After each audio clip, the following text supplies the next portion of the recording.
So, I know you are here to see my 20 most anticipated movies of 2024. Let me just say a slight disclaimer. This is obviously a list of movies I'm most excited for, and not a list of movies that I think are gonna be the best movies. At number 20, I got Saw 11. I honestly just loved how shocking it was to see how critics and audiences both collectively love Saw X. And Saw X really reassured Saw fans that Saw movies can still be made in modern days and can still be as good as the classics. So obviously, as a Saw fan, I am very excited for Saw 11, especially to see my boy Mark Hoffman back again, even after that post-credit scene that left all of us Saw fans very hyped up. And in general, it would be so interesting to see what kind of Saw traps they would invent next, and just how unique and brutal they can go. At number 19, Before the Mask. I honestly do not know if this is a sequel or a prequel to the 2006 mockumentary horror movie Behind the Mask: The Rise of Leslie Vernon, which if you have not seen that movie, I totally recommend it whether or not you're a horror fan, because it's such a unique concept. It feels like you're watching a documentary of a real life serial killer, while everything goes so wrong for the camera crew, hence the name mockumentary. And in the end of the film, I do believe he came back to life, so it could be a good chance that this film would be a sequel. I find this really interesting because they're gonna make this in 2024, and I just wonder how are they gonna match the same quality as the 2006 movie, and I just wonder how are they gonna continue the story. At number 18, a modern reimagining of The Crow, starring Bill Skarsgård as Bill Draven, aka The Crow. I'm not gonna sit here and pretend I know anything about The Crow, but I know the original film is basically a household name for most movie lovers, but I have yet to have the chance to watch it. Either way, Bill Skarsgård is such a golden actor, and he's truly so engaging at every character he plays. So I do think it would be pretty interesting to see him take on this role. At number 17 is Venom 3. I mean, put aside my love for the Venom films, seeing Juno Temple being casted alone in this film was good enough to get me excited for this, because I totally loved her in the series The Offer. So as soon as I saw that she got casted, I was like, hell yeah. Tom Hardy has such a strong passion for Venom and really does understand the character. If he is happy to return as Eddie Brock / Venom, then I am definitely excited for this film. Whether or not this film will have any Spider-Man references, the Venom films were highly successful in enjoyment in my heart, because no matter how bad it may seem, I'll always enjoy it. At number 16 is another Sony Marvel movie, none other than the masterpiece Kraven the Hunter. I know I said I'm excited for Venom 3, but it's undeniable to say it's damn near impossible for Sony to make a good Marvel movie. And the only reason I'm excited for Kraven the Hunter is because it's Aaron Taylor Johnson and he looks pretty damn badass. And two things that definitely caught my attention: this film is gonna be R-rated, and it's gonna have the Rhino and Chameleon. I am mostly excited to see how the Rhino is gonna play out in live action in a more organic form. And surprisingly enough, if they pull this off correctly, Kraven the Hunter might be the movie that actually does justice to the Rhino character more than the Amazing Spider-Man 2, which I find ironic and funny.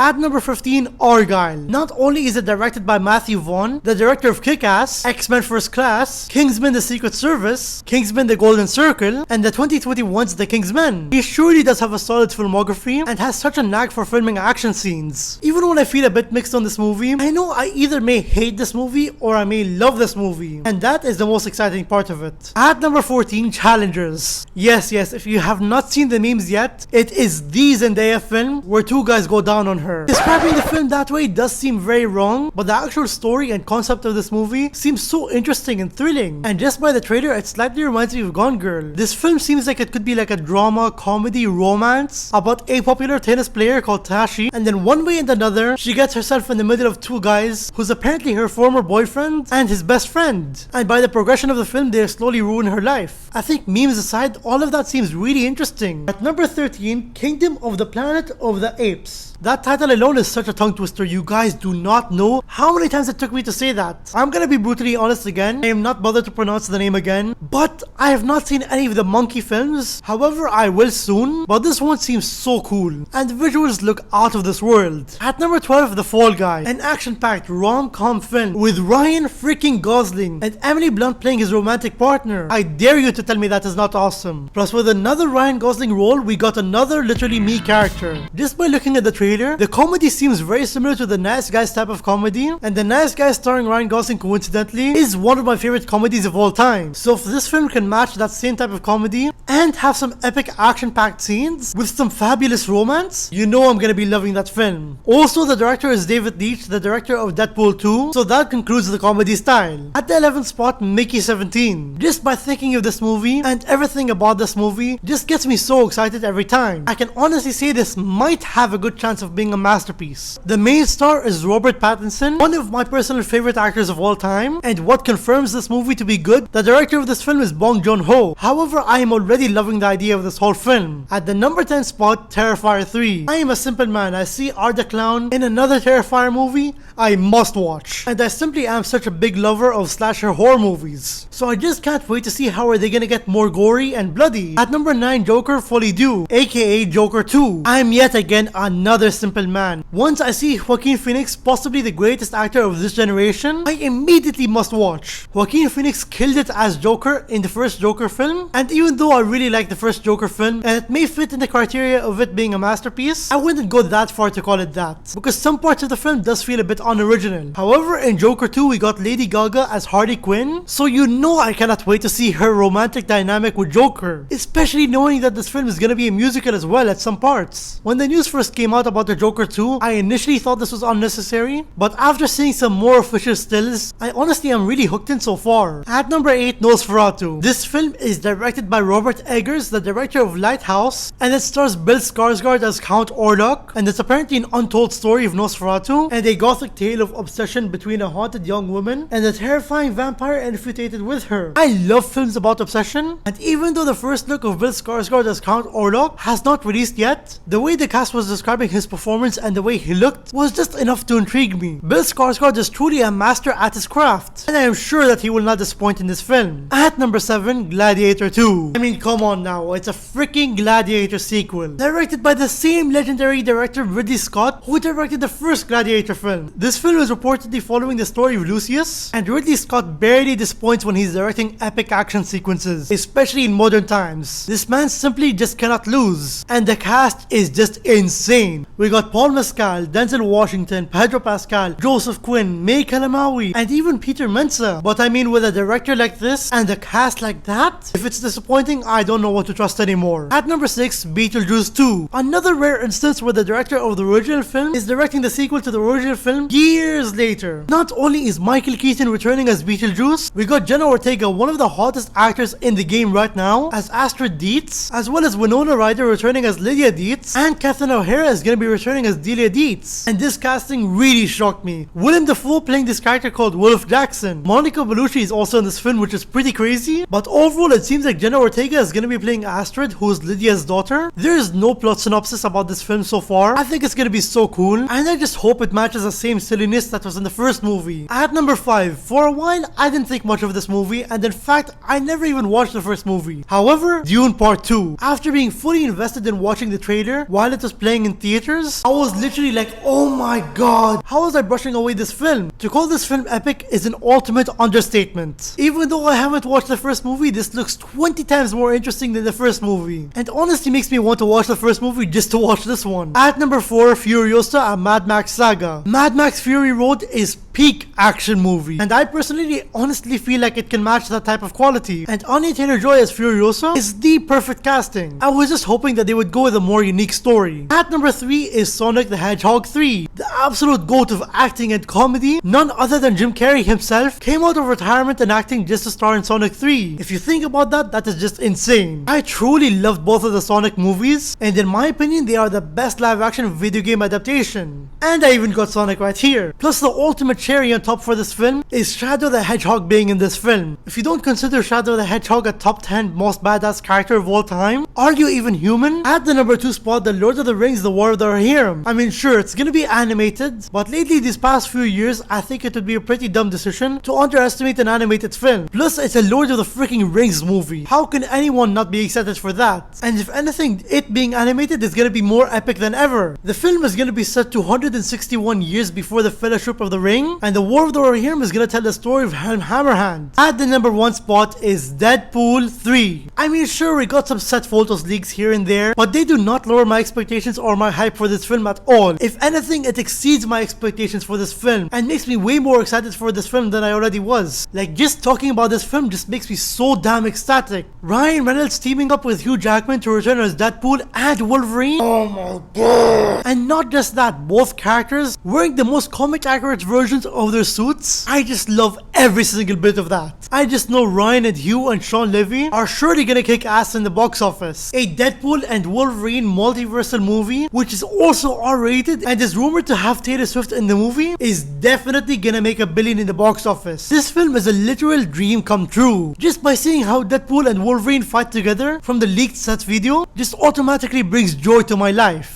It's gonna be so interesting to see how the story is gonna all play out and how outrageous this film is gonna be. The trailer is gonna be supposedly dropping on February 11th during the Super Bowl, so if you want to see my trailer reaction to that, make sure to subscribe and stay tuned. Other than that, Deadpool 3, here we freaking go! All in all, those were all of my most anticipated movies of 2024. Comment down below what are you guys' most anticipated movies of 2024, and make sure to hit that like button and the subscribe button if you enjoyed. And I'll see you guys next time.